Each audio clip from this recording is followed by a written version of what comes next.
Aerys Targaryen was the last of his name to sit on the Iron Throne. Known far and wide as the Mad King, his was a reign of instability and terror. The Seven Kingdoms are well rid of him and his kind. Oh, he may have appeared to be a capable ruler at first, but that was due in no small part to his counselors, led by the hand of the king, Tywin Lannister. There may have been years of peace and prosperity during Aerys's reign, but it was Tywin who was really running the country as Aerys spiraled further and further into insanity. The dragon spawn were famous for losing their minds. It was the price they paid for centuries of keeping the bloodlines pure. And Aerys more than happily continued the noble sister-fucking tradition of his forefathers. As the years passed, Aerys's behavior became increasingly erratic. He cut himself so often on his Iron Throne, many referred to him as King Scab, though never to his face.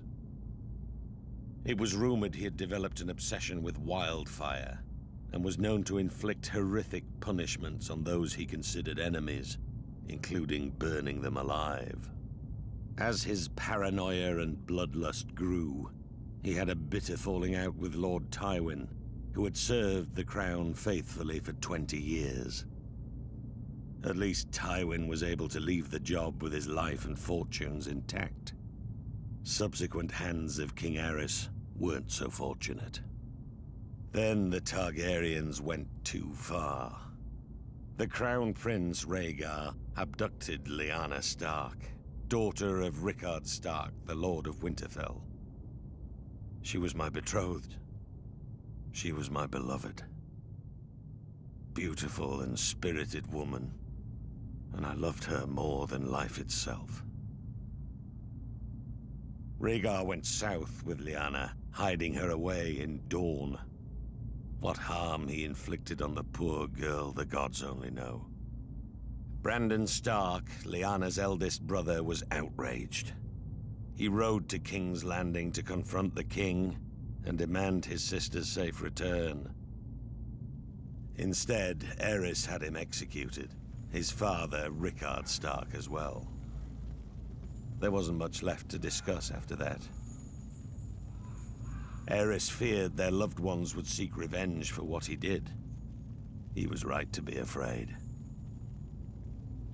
Aerys wasted no time in calling for the heads of Brandon's younger brother, my friend Eddard Stark.